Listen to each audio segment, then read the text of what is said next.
Uma assembleiana no pedaço, ou uma maluca no pedaço. Boa noite na paz de Jesus.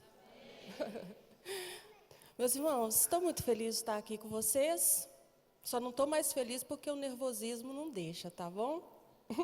Obrigada pelas boas-vindas. Gratidão a Deus pela Juliana, pelo ministério que, o Senhor concedeu, levantou a vida dela para esse tempo, para a igreja brasileira, para ser bênção, todos os palestrantes. Estou aqui para aprender com vocês, amém? Para cooperar com o Senhor aqui nessa noite. Eu tenho um lema comigo, gente? Eu falo assim, quando eu vou ministrar num lugar, a minha oração é: Senhor, não deixa eu te atrapalhar, não. Deus já tem feito maravilhas aqui, não já? Eu estava fazendo falta aqui? Claro que não, porque o Espírito Santo, ele preside esse lugar. Mas o Senhor me deu o privilégio, que como membro do corpo dele, da Igreja Universal, poder hoje cooperar nessa obra que ele está fazendo aqui. Eu falei: Senhor, tem misericórdia do seu povo, tá, Senhor? Ai, Jesus, não deixa eu atrapalhar o seu agir. Eu quero me apresentar, melhor. Como ela disse, eu sou Laodiceia, assembleiana, amém? Nada impede, em qualquer momento eu vou liberar um charabacanta aqui, do nada, Quando eu perceber que vocês não estão gostando, sabe?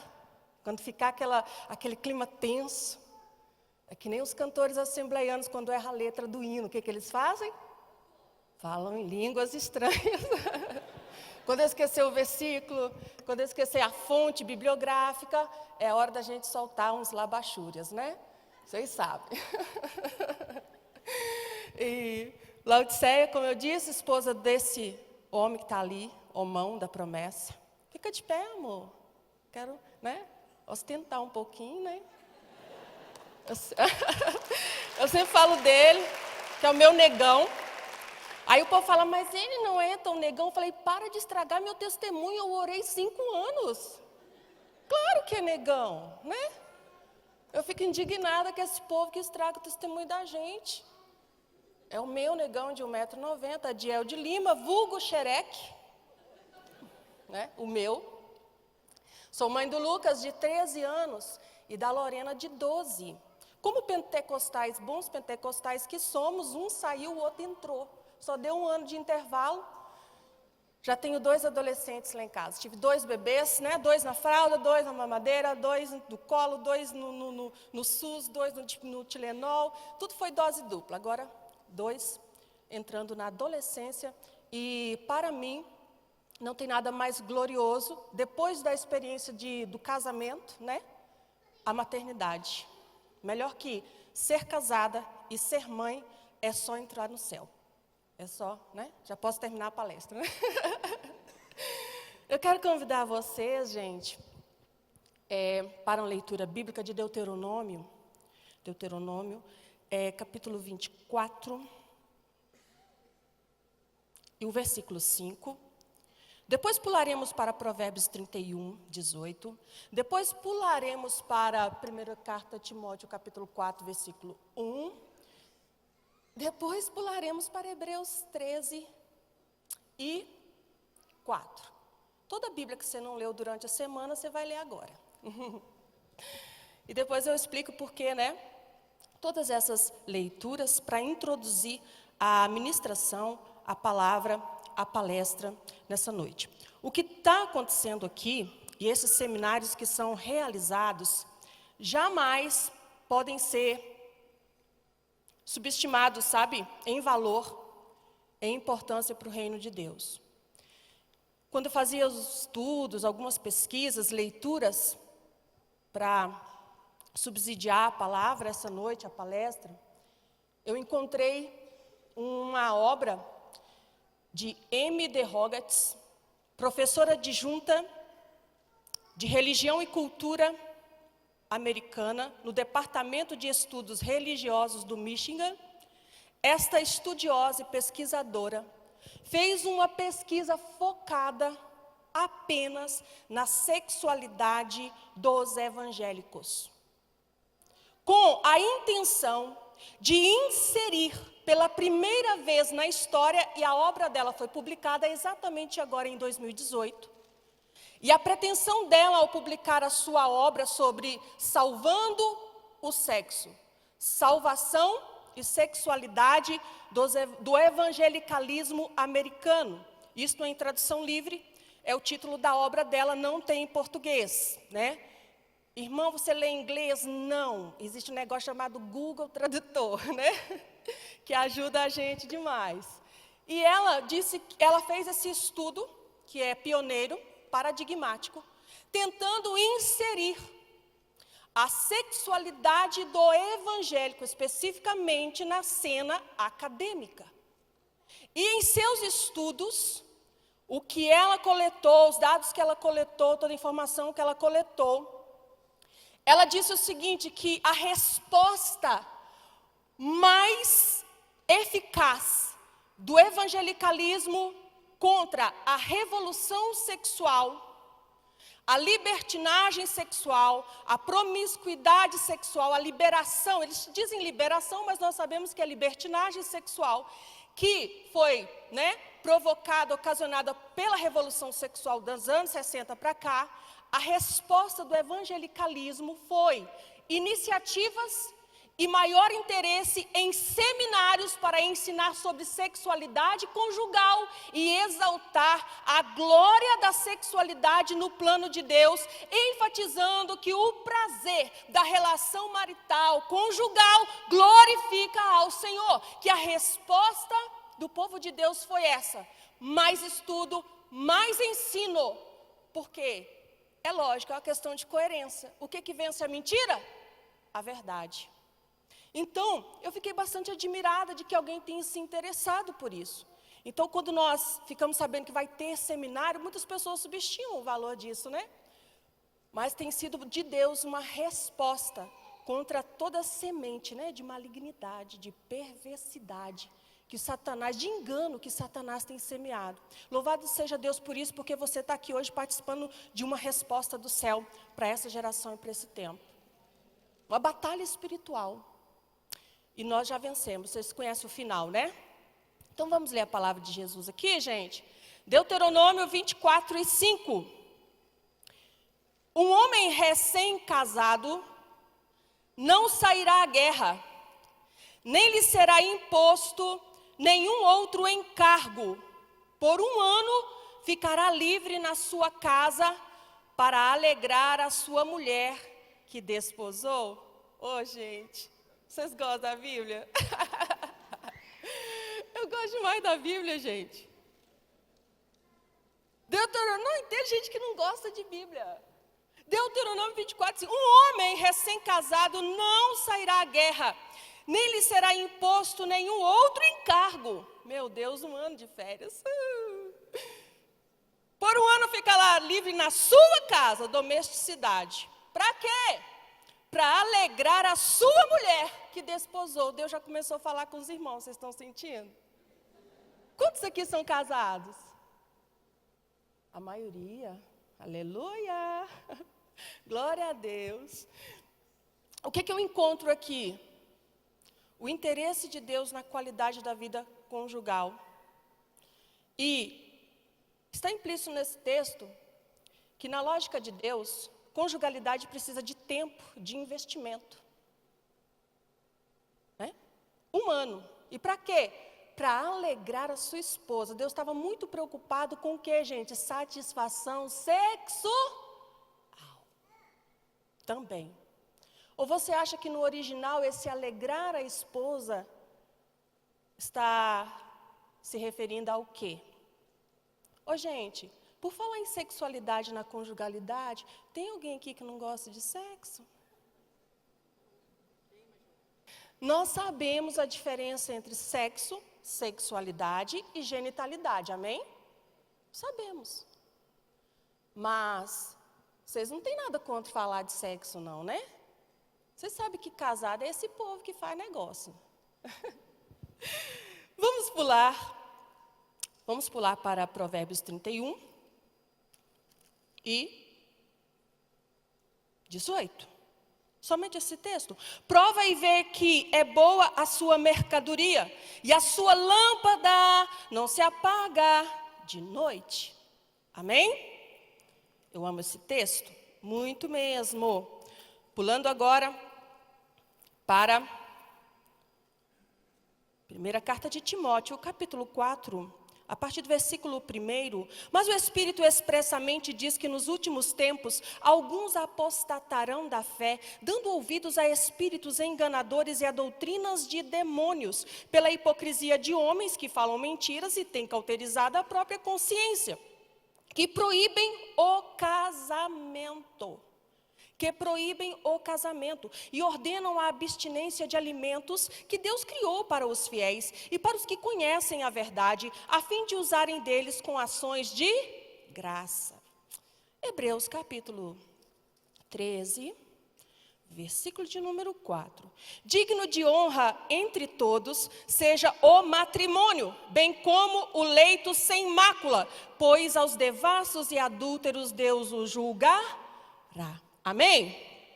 Eu fiz várias leituras para destacar diferentes perspectivas do assunto que o Senhor, destacou no meu coração, inspirou no meu coração. Hoje, eu pretendo falar sobre manutenção relacional. Porque se eu vou falar de sexualidade na conjugalidade, eu vou tomar esse enfoque, tá? Vou dar esse enfoque de manutenção relacional. Por que Deus ordenou que o homem israelita... Eu amo estudar a sexualidade na tradição judaica. Para começar, que eles levam muito a sério Cantares de Salomão. E na lei constava que Deus dava essa prioridade, essa importância para a relação conjugal, para o primeiro ano do casal, entendendo que precisaria de tempo, de investimento, de qualidade, de afinidade, de ajustes e de manutenção. Quero falar de manutenção relacional, mas não só da manutenção relacional, como sublinhando, frisando que é essencial o sexo, o leito conjugal sem mácula. O sexo no plano de Deus, o plano de Deus para o sexo no casamento, é essencial para a manutenção relacional. A essencialidade do sexo na manutenção relacional. Deus fez sexo, gente, com propósitos, assim como o casamento, amém? Por que no céu não vai ter sexo? Às vezes eu fico meio confusa com Deus, né? Eu falava assim, uai, Senhor, né? Podia, né? Mas por que não vai ter? Porque o sexo, ele não é anulado no céu. O céu não anula o sexo, o céu cumpre o sexo. O sexo é tão importante, é tão primordial no plano de Deus, é tão transcendental no plano de Deus, o sexo marital, conjugal, heterogâmico, heterossexual, monogâmico, ele é tão fundamental na vida do casal, que ele é uma parábola escatológica. O céu não anula o sexo, o céu cumpre o sexo. Assim como, antigamente, no tempo da lei, na dispensação da lei, era necessário levar o cordeiro, levar um animal para ser sacrificado. Por que hoje não precisa mais? Porque Jesus, ele não veio anular o sacrifício, ele veio cumprir o sacrifício. Cada cordeiro que era imolado, cada animal que era sacrificado apontava para o Calvário. Agora, meu irmão, entenda você ou não, o nosso leito também é um tipo de altar. E cada orgasmo aponta para a ambiência celestial, o gozo celestial. Por isso que Gênesis 2:24 está muito mais para Apocalipse 19 do que para 1 carta aos Coríntios, capítulo 13, que Paulo fala de amor. Mas o casamento, ele está muito mais para Apocalipse 19. Por que existe masculinidade, feminilidade, conjugalidade? Porque quando Deus fez o homem e fez a mulher, e quando Deus pensou no casamento, era exatamente o relacionamento do cordeiro com a sua noiva que estava na mente de Deus. É por isso que nós estamos aqui. E nós levamos muito a sério a manutenção do nosso casamento. Porque a igreja precisa transicionar de uma postura em que ela está preocupada em defender o casamento no âmbito político, para uma postura de reconstrução de uma cultura matrimonial. Não adianta nós contarmos que outros representantes irão defender o casamento lá fora ou em outras esferas, quando dentro das nossas casas nós não celebramos, nós não honramos, nós não legitimamos, nós não dignificamos, nós não celebramos o casamento que temos, o sexo que temos. Eu ministro a uma geração e eu trabalho um projeto de abordagem, tá? Restauração a meninas sobreviventes do abuso sexual. E nesse projeto, eu tenho me inquietado muito, porque eu percebo que essa geração está entre a cruz e a espada, o espeto e a brasa. O mundo está dizendo que não vale a pena casar, que casamento é uma instituição falida. O mundo está dizendo que o sexo no plano de Deus não presta. Não é verdade que na mentalidade mundana, tá? Conforme o mundo pinta, casamento é sinônimo de falência sexual e frustração sexual. Sim ou não? Casou, não vai mais negociar. Você sabe o que é negociar, né? Que negócio muito bom que faz a gente virar o zóio. Enfim, pode falar isso, gente? Eu esqueci de avisar para vocês que eu sou muito esquisita, gente. Mas é no começo, porque depois eu pioro. Misericórdia. Ora aí, amor. Qualquer coisa, joelho aí, com a boca no pó, irmão. Que eu ainda estou muito nervosa, mas quando o nervosismo passar, Jesus Cristo. Inclusive, deixa eu perguntar, que hora que eu comecei aqui, que eu estou sem hora, gente? Alguém viu aí? Me dá meu celular aí, amor. A vida é ao vivo? Oi, Brasil. Estou gravando. Então, minhas meninas, meus meninos, que nós também temos alcançado muitos meninos, estão na seguinte situação. O mundo está dizendo, não vale a pena. A mãe crente dentro de casa está dizendo, é ruim. É chato. Não é legal. O mundo está dizendo, casamento é instituição falida, não vale nada, não significa nada. O crente está dizendo que é ruim, que é infelicidade. O que está sentenciando a nossa geração não é a mentira que o mundo fala, é o nosso deslocamento do plano de Deus. Nós estamos dentro de casa. Às vezes, eu falei e tenho que falar diante de Deus, se meu filho aos 20 anos já não tiver vontade de casar, eu falhei. E você também, homem. Se a minha filha não tiver vontade de casar virgem, eu falhei em alguma coisa. Porque as mães crentes estão dizendo para as minhas meninas, nós fazemos seminários. Eu vou parar, às vezes, lá em Rondônia, irmão, eu vindo ter um sapato furado, catar uns mirréis para chegar lá. Fazemos seminário, não ganhamos nada, entramos lá nos fundões assim, mato, poeira, calor, para alcançar, para levar uma agenda às igrejas, que nunca nem falam dessas coisas. Alcançamos as meninas, ministramos as meninas, são abençoadas, são curadas, ouvimos histórias, ouvimos tragédias, vemos que essas meninas têm sede por Deus, pelo Espírito Santo, quando nós... Depois vamos atender. Pois é, mas sabe o que é, pastora? É que, olha, a minha mãe falou que não é para eu casar não, que eu vou estragar a minha vida. É a irmã do círculo de oração. Falei, a sua mãe falou isso? Minha mãe falou, não casa não, que você vai estragar a sua vida. Eu falei, menina, chama sua mãe lá, que eu quero conversar com a sua mãe. Eu cheguei para a mãe dela e falei, irmã, satanébria.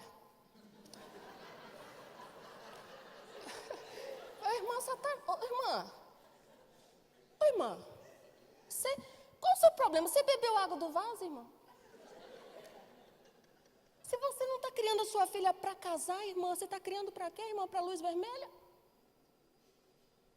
Quando eu falo de manutenção relacional, da essencialidade do sexo para a manutenção relacional e celebrar. A Bíblia não diz só para você suportar o leito sem mácula. Honra! Digno de honra!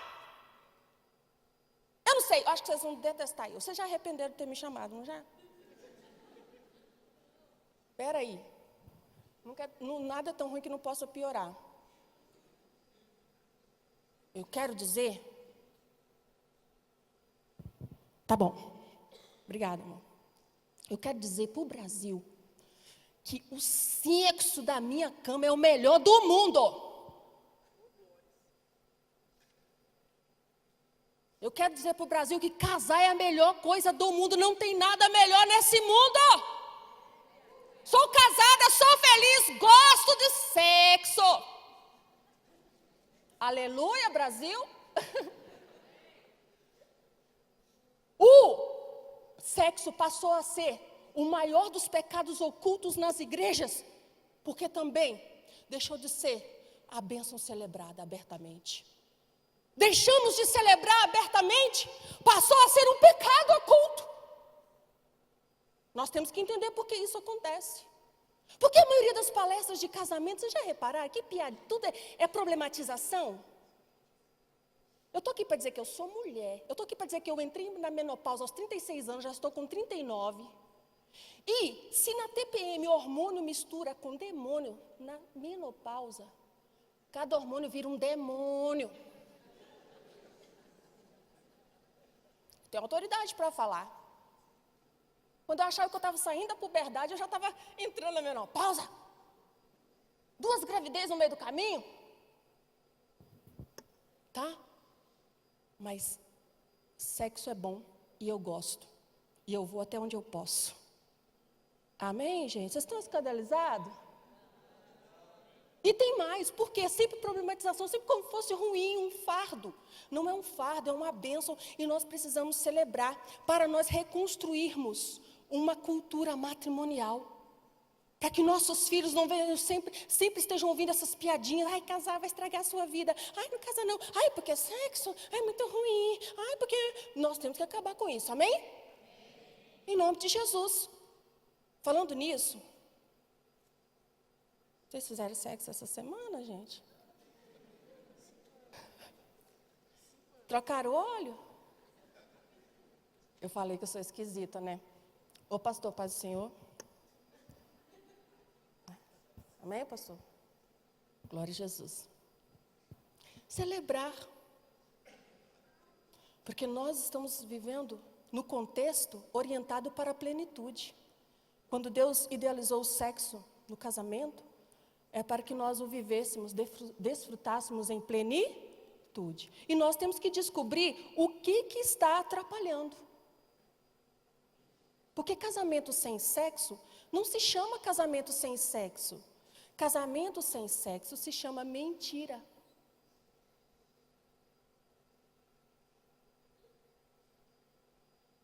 O que está atrapalhando? A Bíblia faz pelo menos 3 afirmações sobre o sexo no casamento, na conjugalidade. A Bíblia afirma, claro que implicitamente, a Bíblia afirma que sexo é simples. Se sexo é simples, de onde vem tanta complicação? Nós temos que rastrear, buscar entender e buscar em Deus solução para isso e não nos conformarmos. É por isso que nós estamos aqui, para sermos sarados, alinhados com o plano de Deus, amém? Sexo é simples. Por que eu digo que é simples? Porque quando Deus pensou no sexo, Deus fez a coisa de um jeito assim tão bacaninha. Você já viu que esse brinquedinho pedagógico de criança de 3 anos? Não tem assim um negocinho quadrado, encaixa no quadradinho quadrado. Né? A pecinha triângulo encaixa no buraquinho triângulo. Oh, você vê? Olha, quando Deus pensou no sexo, Deus não estava apostando a nossa inteligência, não. A parte anatômica é tão simples, é tão óbvia, é tão prática, que até retardado consegue. Você já reparou que é um negocinho de encaixar? Um negócio coisa e o outro é um buraquinho. Tchau. Oh! Oh, meu Deus. Oi, Ju, Pai do Senhor. Oh, gente, Deus fez para ser complicado ou para ser simples? Deus nos dotou de glândulas endócrinas, exócrinas, hormônios que regulam, desejo, libido, sexualidade, de uma forma assim mais fisiológica ou neurofisiológica. Está complicado? Nós temos que buscar as respostas do porquê e resolver. Porque na ideia de Deus não era para ser complicado. Havendo vontade é uma questão assim de... E nesse inverno curitibano, o negócio é tão bacana que até de meia a gente negocia. Né? 0 grau. Eu acho a sexualidade do curitibano é uma experiência à parte, né? Eu vim de Minas. Não tem cabimento tirar a meia, não. Deus o livre. A logística no 0 grau, assim, 2 graus, debaixo das cobertas. Mas não pode deixar a chama apagar. O frio não pode entrar para o lado. A Bíblia afirma que o sexo é santo. Aí eu quero entrar um pouco no contexto de primeira carta aos Coríntios, capítulo 7, do 3 ao 5, que vai me mostrar essa dimensão espiritual do sexo. O sexo é santo e santificador, ele é um meio da graça.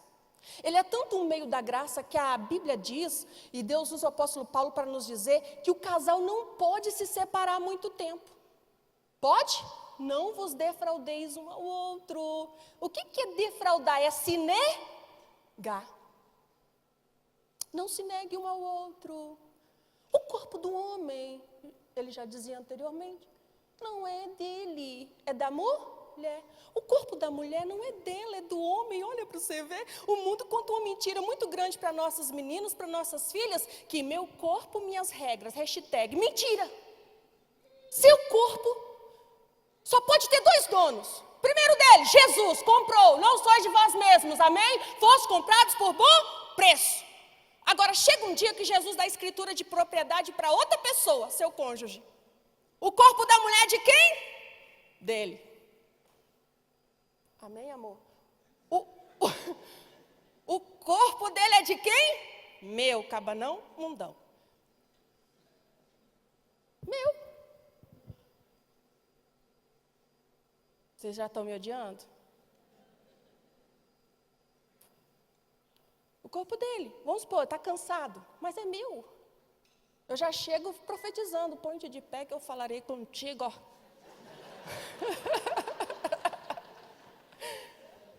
É meu. Tem que seguir, Meu, é meu. Jesus falou que é meu.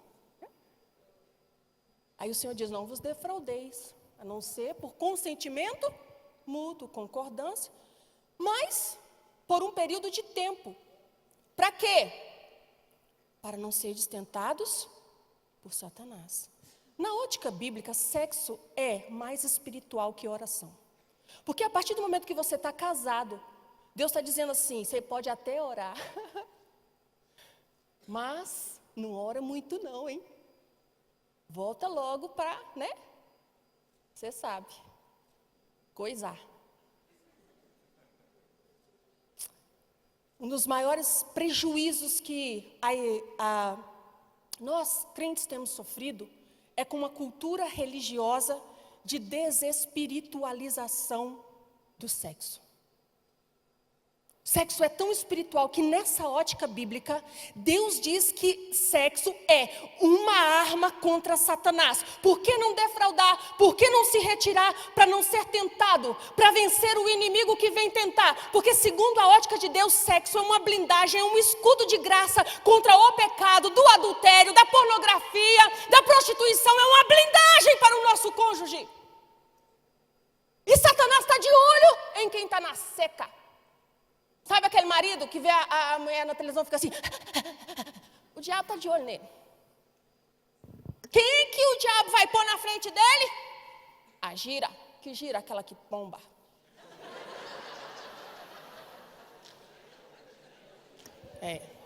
Aquela.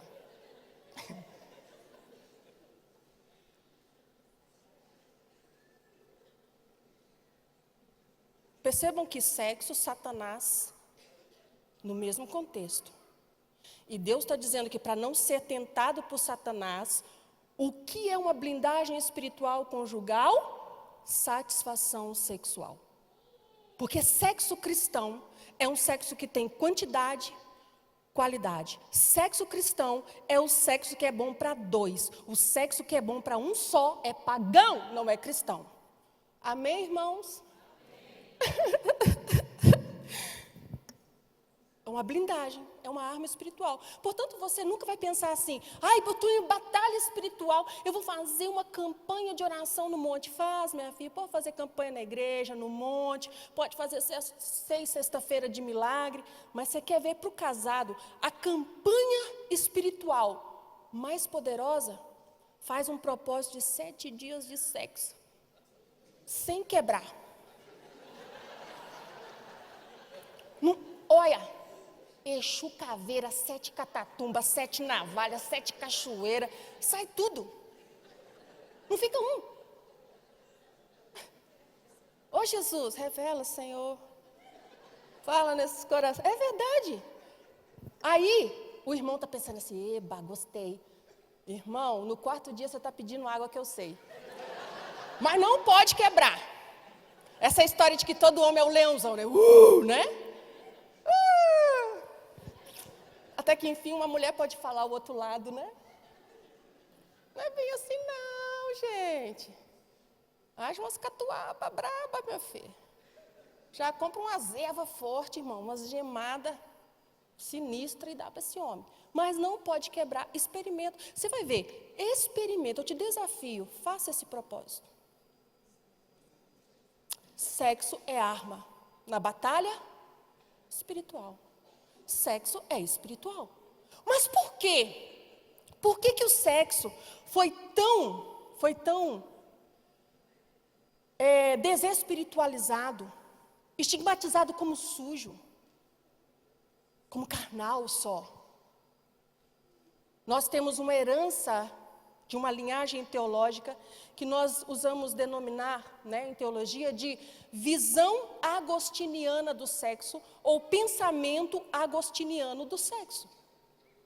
O Agostinho gerou assim muitos discípulos, né? Por que hoje eu ainda, esses dias eu recebi print de um grupo de círculo de oração. A irmã entrou no grupo do círculo de oração e a outra printando a conversa e mandando para mim, porque a mulher é só o sangue de Jesus. Aí ela entrou lá assim, pastor, é verdade que o fruto proibido era o sexo, né, pastor? Ainda tem pessoas que acreditam que o fruto proibido era o sexo. Porque não podia. Meu Deus, se não era para fazer sexo, por que Deus fez o negócio e o coisa? Por que Deus ordenou em Gênesis 1, frutificai, multiplicai-vos? Casamento cumpre propósitos teleológicos ou finalidades últimas. A saber, complementaridade, por isso que diferença sexual para complementar, macho e fêmea, complementaridade. A saber, fecundidade, frutificai, enche a terra, multiplicai, dominai, mandato social antes do mandato cultural. Porque a ordem social depende da ordem sexual. Deus estabelece a ordem sexual e Ele estabelece o mandato social para que nós cumpramos o mandato cultural. Portanto, frutificai vem antes do dominai. Por que dizem as estatísticas dos antropólogos que se não acontecer um milagre, um dado inesperado, demograficamente falando, em 2032, o mundo pela primeira vez na sua história terá mais muçulmanos islâmicos do que cristãos. Por um único motivo, muçulmano faz filho. O dominai nunca vem antes do frutificai. A sociedade que reproduz vence a sociedade que produz. O Ocidente se especializou em ser uma sociedade tecnocrata, secularizada, que produz muito, mas não reproduz. Portanto, a Europa já está islamizada. Quem observou nessa Copa? Quantos islâmicos, muçulmanos, árabes e tantos outros imigrantes nos times. Quem observou? Eles não fazem filho. Casamento cumpre propósitos teleológicos. Por que Deus ia ordenar frutificai, dominai, multiplicai e dominai, para depois dizer que era um fruto proibido? Ô, gente, olha, se burrice fosse um demônio, eu expulsava. Às vezes eu queria que fosse, mas não é. Como é que a gente faz? Ô, irmã, era o fruto. Aí hoje mesmo eu recebi uma pergunta pelo Messenger. Irmã, eu vi um post seu, jovem casada, 2 anos de casada, por aí. Eu vi um post você dizendo que o sexo é santo. Nunca eu tinha ouvido isso. Filha de assembleiano. Porque sempre falam que o sexo é sujo. Visão agostiniana, pensamento agostiniano do sexo nos legou essa pichação, porque na ótica dele, sexo teria que ser, ele pregava sempre a regração, o regramento sexual, e que sexo, a privação do prazer, e que sexo era só para procriação. Então existem muitos contextos, irmãos, que essa cultura ainda prevalece, esse pensamento prevalece. Não pode ter prazer. Só para ter filho, mas ele não quer ter filho. Regramento, não pode fazer antes da Santa Ceia. Alguém já ouviu isso? Ou só eu que ouço essas barbaridades? Ô, gente, eu acho que eu nasci no século XIX, não estou descobrindo. Mas de onde que isso não é por acaso? É por isso que o mundo pensa que ser crente ou evangélico é sinônimo de regração, de repressão sexual. Aí eu amei o que eu pude ler, as resenhas, né? Li só resenhas do estudo dessa Amy de Rogatz, porque ela disse assim, que se tem um pensamento equivocado no mundo, é o pensamento de que o crente ou o evangélico ou protestante seja reprimido ou frustrado sexualmente. Uma acadêmica está tentando inserir essa pauta, esse discurso, na cena acadêmica pela primeira vez para dizer, vocês estão enganados, não tem nada de repressão nem frustração sexual no meio dos crentes. Não é maravilhoso isso? Uma mundana está tentando falar isso em nós. Eu tenho vergonha de certas palestras que eu ouço. Só problematizando, pichando, dando sempre aquela conotação, né? É negativa. Então, o sexo é simples, sexo é santo, na ótica de Deus. Nós podemos não estar, né, dentro desse padrão ainda, mas vamos chegar lá, amém? E sexo é saúde. Saúde no sentido holístico, apontando para o conceito de plenitude. Por que eu digo sexo é saúde? Só para combinar, S, né? Santo, simples, saúde, porque eu sou professora e dá vontade de fazer essas coisas, não sou obrigada a nada. Mas apontando para a plenitude. Porque, gente, felicidade, nós às vezes lidamos muito com o conceito filosófico de felicidade, romântico e abstrato, né, de felicidade. Mas felicidade tem também tudo a ver com química neuronal, cerebral. Não existe felicidade sem dopamina. Sabia que quando cai as taxas de dopamina, as pessoas se suicidam? Uma depressão química, neuroquímica. Não existe felicidade sem endorfina, serotonina, ocitocina. Agora você pensa, Deus fez o sexo de uma forma tão gloriosa, tão maravilhosa, para nos presentear, para nos abençoar, que a relação sexual é o ato que mais libera, que mais ativa esses neurotransmissores no nosso cérebro, na nossa vida. Olha eu, boa-humorada, não sou? Você conviver comigo, você fica irritado comigo. Gente, eu sou tão boa-humorada que eu sou chata. Né, amor? Tirando a TPM, né? Misericórdia. Hormônio, você sabe que rima com demônio, mas, enfim. Ocitocina é maravilhoso, gente. Tem irmã que dá para ver que ela está precisando de mais alegria na vida. Se eu fosse pastora de uma igreja, eu ia ter uns negócios esquisitos, sabe? Eu ia ter umas doutrinas meio heréticas. Eu ia falar, irmão que não faz a mulher virar o zóio, está excluído. 50% do problema das mulheres da igreja, eu já liderei mulheres, eu tive esse desprazer, sangue de Jesus tem poder. É muito hormônio num lugar só. Amo vocês, amém? Amo ser mulher também, nada contra. Mas o contexto que eu estava era meio complicado com as irmãs ali. Porque as irmãs ali, o problema delas eu não podia resolver, nem Jesus, amém? A irmã, você vai falar, no meio do culto, fala para o irmão do lado, Pai Senhor, irmã, ela. Senhor, né, irmã? Aí eu, né? Misericórdia.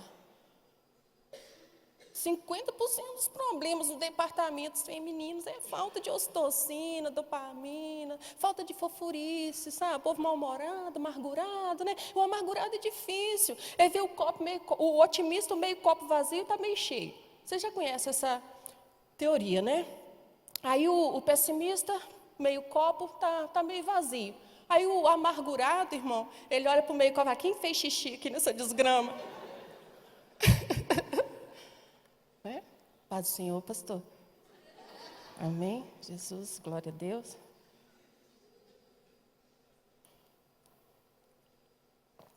Vamos embora.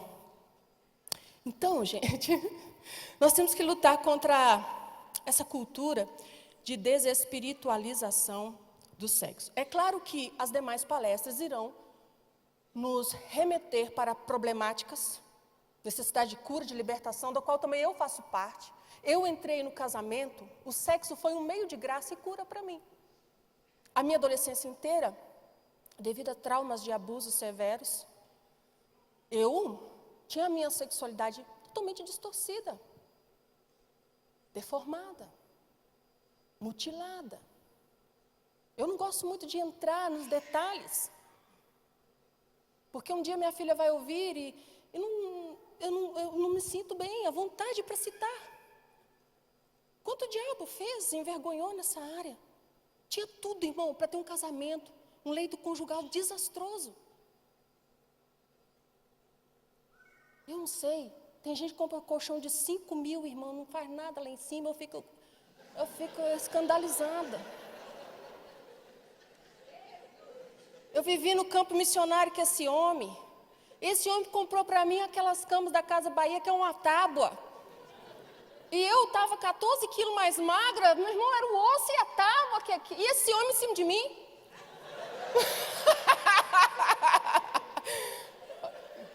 Ô, gente, vocês estão escandalizados comigo? Gente, quantos anos eu dormi em cima daquela tábua? Ô, gente, é um negocinho assim. Ele falava que era ortopédico. O homem, isso aqui não é ortopédico, o homem, isso aqui é uma tábua purinha. Agora, que lugar de cura que foi para a minha vida? Restauração, remédio.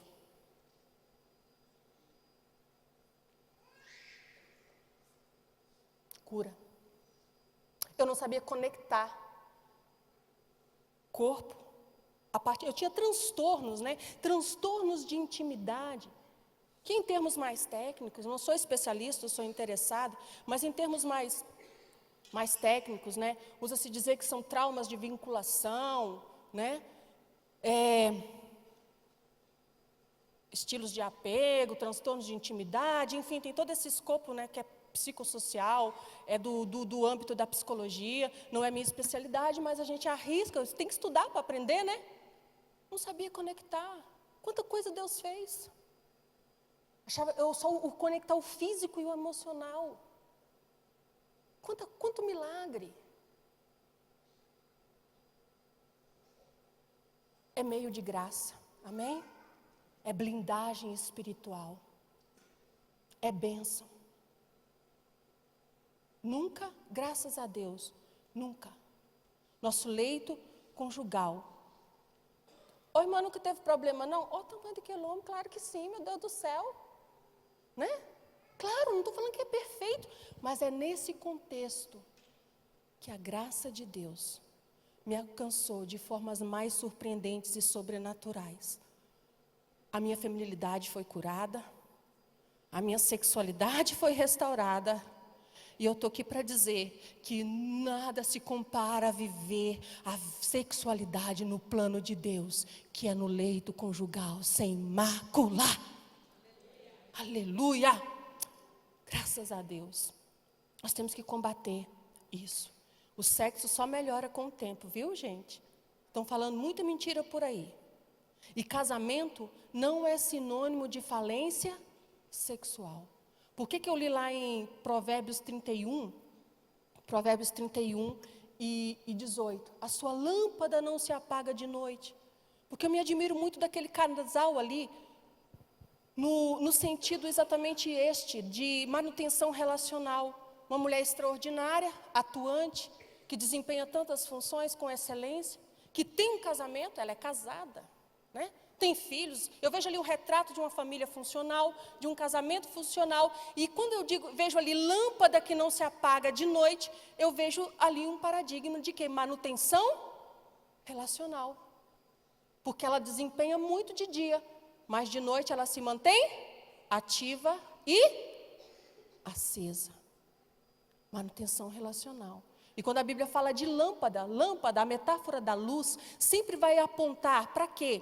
Para uma realidade de pureza moral. Por isso Jesus diz, a luz veio ao mundo e os homens rejeitaram, amaram mais as trevas do que a luz. Por quê? Porque as suas obras eram más. Efésios 5:11 diz que a propriedade da luz é tornar todas as coisas visíveis. Visibilidade é uma propriedade da luz. Então, onde há luz não há engano, não há nada oculto. Lâmpada acesa. Fala de uma pureza moral. Lâmpada e luz é uma metáfora também que aponta para uma perspectiva do conhecimento, do aspecto cognitivo, porque nós precisamos de esclarecimento, de entendimento. Por isso que nós usamos dizer entendido, esclarecido, clareza, quando queremos falar de algo que nós conhecemos muito. Lâmpada acesa na manutenção relacional fala do quê? Que tem coisas que tem que ser por um processo de purificação, colocando na luz, como sempre fiz no meu casamento. Eu nunca, pecado está aqui, eu passo longe. Eu abri. Não tem nada sobre mim que meu esposo não saiba. Até o lado mais feio.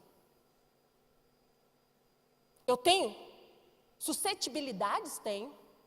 Tenho fraquezas? Tenho. Tenho espinho na carne? Tenho. Mas Ele sabe de todos. E Ele me ajuda a vigiar. Né, amor? Tamo junto. Você é meu fechamento. Enfim, deixa para lá, pula essa parte. Pureza moral. Esclarecimento. Por quê, irmão? Tem coisa que passa pelo aprendizado. Eu tive que estudar das sequelas do trauma. O que é, meu irmão, para ser tratado, curado num consultório, não vai ser curado no altar, nem no gabinete pastoral. Problema hormonal, transtornos, distúrbios, disfunções. Até onde eu estou sabendo, pastor não cura a ejaculação precoce. Engraçado que os palestrantes de casal não falam de ejaculação precoce, esquisito, né?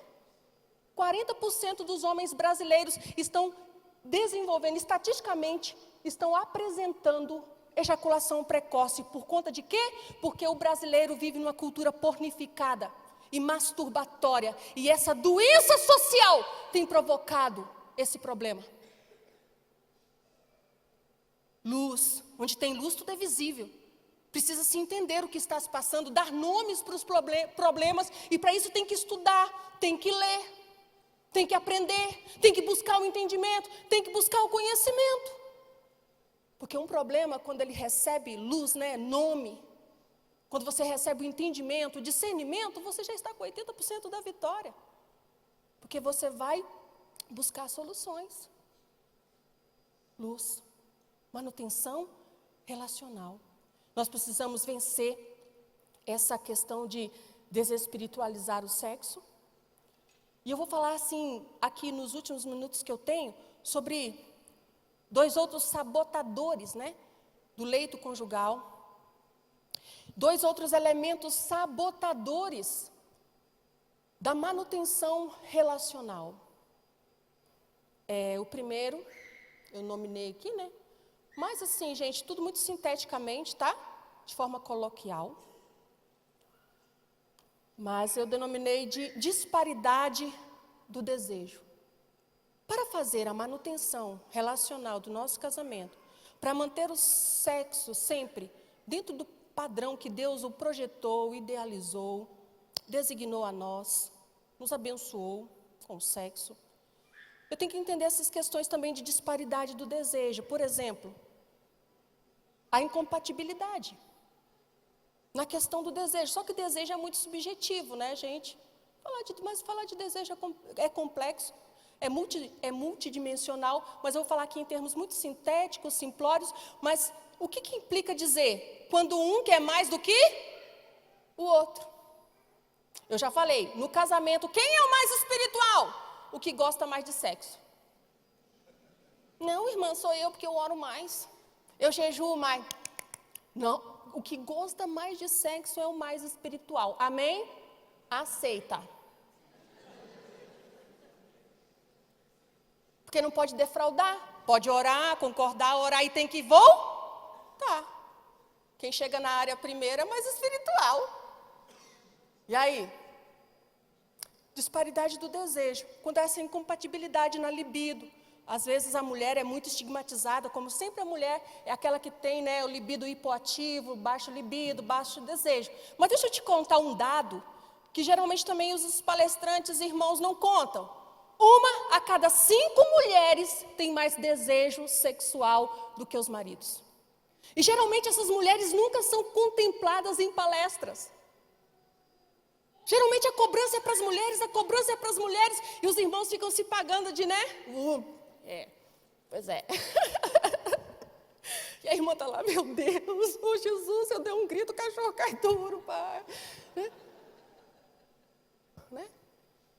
A irmã vive na fantasia sexual. Qual que é a fantasia dela? A fantasia do mosquito. Amor, se eu apagar a luz, você pica, né? Tadinha. Ô, gente, podia falar isso? Não, né? E agora que eu já falei, né? Só Jesus. Também tem mulheres que têm mais desejo. A questão é, para resumirmos aqui, pode negar sexo? Não. Desculpa, Brasil. Não pode negar sexo. Se você nega, você está entregando de bandeja para quem? Se Deus diz que não pode separar há muito tempo, nem defraudar, para não ser tentado por quem? Para não ser presa de quem? Para não ser suscetível a quem? Deus não falou que é do fulano ou da Bertana. É do próprio Satanás que está interessado nessa área. Porque o interesse de Satanás é fazer os solteiros fazer todo tipo de sexo antes de casar e o casado não fazer nenhum. Eu atendo solteiro e tenho que falar com a menina. Menina, senta no Alasca, em nome de Jesus, menina. Aí eu atendo a casada. Pastora, eu estou com 4 meses de casada. Estou com problemada. Você está com problema? Ô, filha, vocês estão namorando? Ah, não, já tem uns 2 meses que a gente não namora. O que está acontecendo com essa geração, meu pai? Eu com 4 meses de casada, eu não saía nem do quarto, Jesus, misericórdia. Eu não estou preparada para ver casado de 4. E eu atendo. 4 meses de casado, já com problema. Pode negar sexo? Não. Mas irmã, tem dia que não dá mesmo. Pois é. Mas como que você faz? Eu vou ensinar um princípio espiritual. Um negócio chamado cheque predatado. Você tem que fazer o seguinte, olha, o dia que realmente não dá, você tem que se comprometer para o outro dia ou para o outro dia e marcar e cumprir. Não pode pagar o cheque predatado com outro cheque predatado. Amém? E vale para os 2 gêneros, hein? Que às vezes os irmãozinhos estão fraquinhos.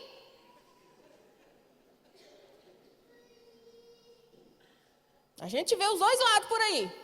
Não pode. Então, existem vários inimigos do tesão. tá? E um dos maiores inimigos do tesão... Pode falar tesão? Não, né? Pode? Um dos maiores inimigos do tesão se chama fusionamento, o excesso de intimidade, ou fusionamento de individualidades. Sabe aquela mulher enjoada que quer que o marido fica tudo igual a ela? Sabe o que acontece o dia, irmã, que ele fizer tudo que você quer? Você não quer mais ele. Não tem mais tesão. Pode reparar, o casal, às vezes tem umas suas encrenquinhas, suas muitas diferenças, mas onde tem raiva tem tesão. Por que eu estou falando isso? Eu sei. Esse homem tem duas especialidades na vida dele. Uma delas é me alegrar, a outra me enervar. Misericórdia. Ô, gente, quem fala que homem é simples, com certeza não é casado com um. Essa teoria de que mulher é complicada, homem é simples. Quem inventou essa mentira dos infernos? É simples um trem que vai no mercado, buscar 3 coisas, esquece 2. Nós que somos enjoadas depois. Não.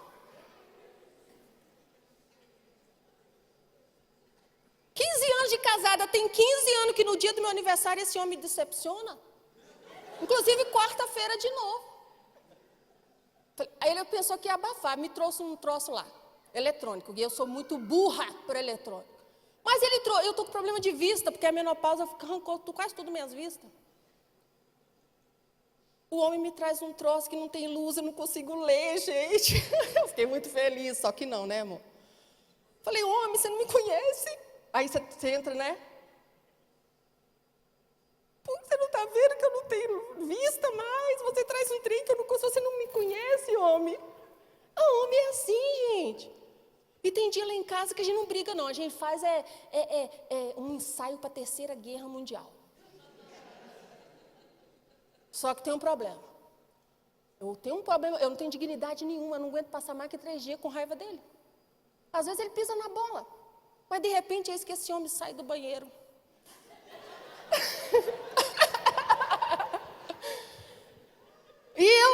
E vem em mim um espírito assim da Marília Mendonça. Aí eu fico, todo esse caminho eu sei de cor. Né? Se eu não me engano.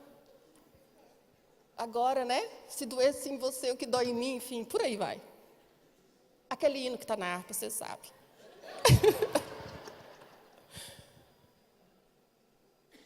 Só que as pessoas acham que muita intimidade vira amiguinho, tudo igualzinho, fusiona. Eliminam-se as diferenças, elimina-se também o desejo. Sabotadores do sexo e sabotadores do desejo, do tesão. Por exemplo, o casal é tão íntimo que divide banheiro. Pelo amor de Jesus, você não faça isso não, criatura. 15 anos de casada, nunca dividiu o banheiro com esse homem. Irmã, não tem condição de você, de noite, querer fazer negócio com quem você estava dividindo o banheiro. Um no chuveiro, outro no vaso. Quem inventou esse trem? Ficar escovando o dente perto. Excesso de nudez. Eu vou indicar para vocês o livro do... O nome do homem é muito difícil, né? Judaico. É Shmuley Botea. O nome do livro é mais fácil. Sexo Kasher. Aí ele fala que até nudez toda hora.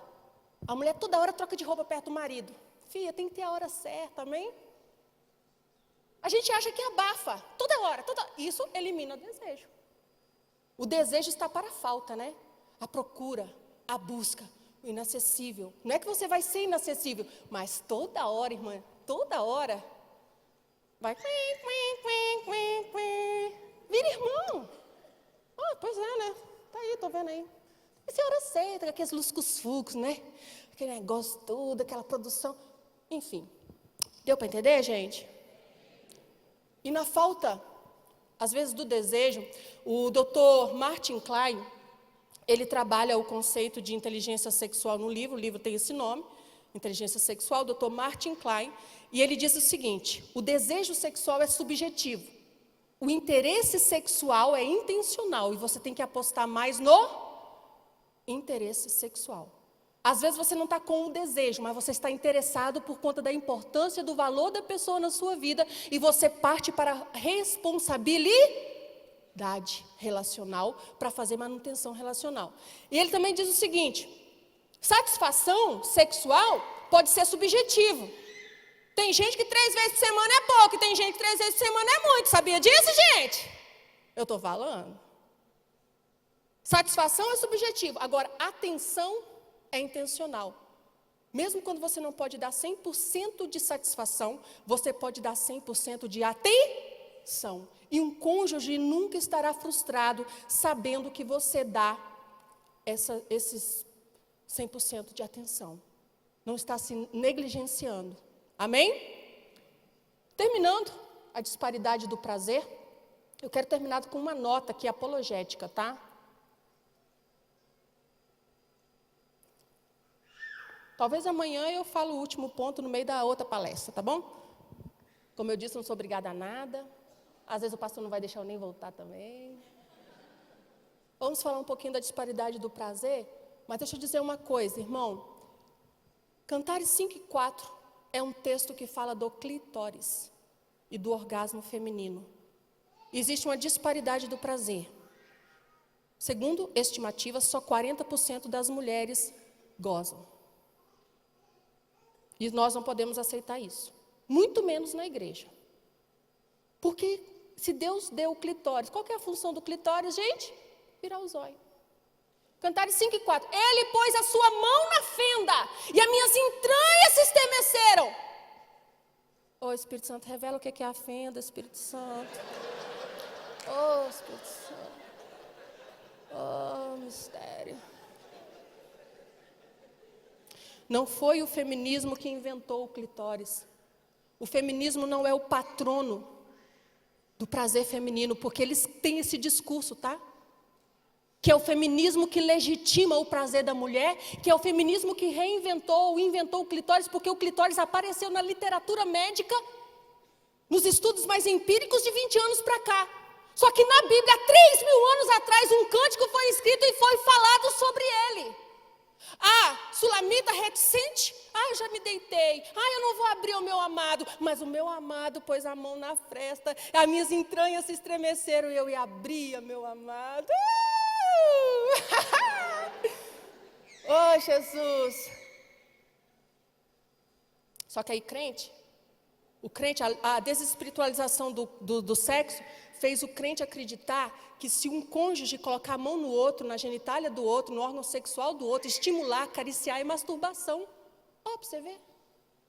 Ô, irmã, quando você pega nas coisas do seu marido, lembra que o corpo é de quem? Não é masturbação não, meu filho. Mete a mão. E se ele for muito burrinho, irmã, não souber, pega a mão dele. Uai, minha filha, quem é responsável pelo meu prazer? Quem é responsável pelo seu prazer? O outro? Ensina os paranauê.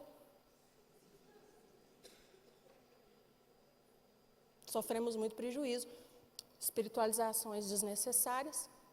Desespiritualizamos o que é espiritual. Espiritualizamos outras coisas que não devemos. A Bíblia fala, celebra. Vai que a sua Tafarel.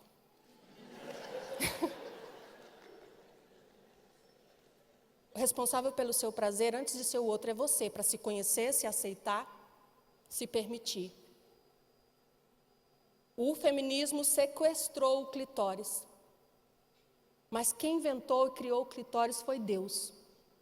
E eu estou me levantando nessa geração para dizer que o feminismo vai perder. Já perdeu. Nenhuma professora feminista vai conseguir seduzir a minha filha com esse discurso. Ela está entrando na puberdade. E com a graça que Deus dá, com a medida, a dosagem que Deus vai me ensinando, capacitando, eu estou ensinando que não tem nada melhor do que ser casada, que ser esposa. Que digno de honra, celebração, é o leito conjugal, sem mácula. Você pode ficar de pé comigo? Eu louvo a Deus pela sua vida. Obrigado, pastor. Qualquer coisa, né? Nós nos falamos ali no gabinete.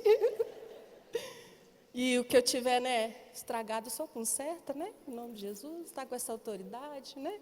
Né, gente? Qualquer coisa que eu estraguei, o pastor vai consertar, vai dar tudo certo, todo mundo vai para o céu, amém? Muito obrigada. Eu quero, dá a mão para o seu cônjuge aí. Termino citando 2 segredos espirituais do sexo. O que tem de mais erótico no leito conjugal é o beijo. Vocês têm beijado de língua? Crente gosta de perguntar de sexo anal, sexo oral. Faz falta nenhuma para um casamento. Agora, beijo de língua. Enfia a língua, irmão, dentro da boca. E vai... Tem nada mais erótico que beijo de língua. É hoje à noite. E outra coisa, qual é o maior afrodisíaco para a mulher e que tem salvado o sexo dos casais? Saliva. Irmão, no sexo, tudo se salva com cuspe.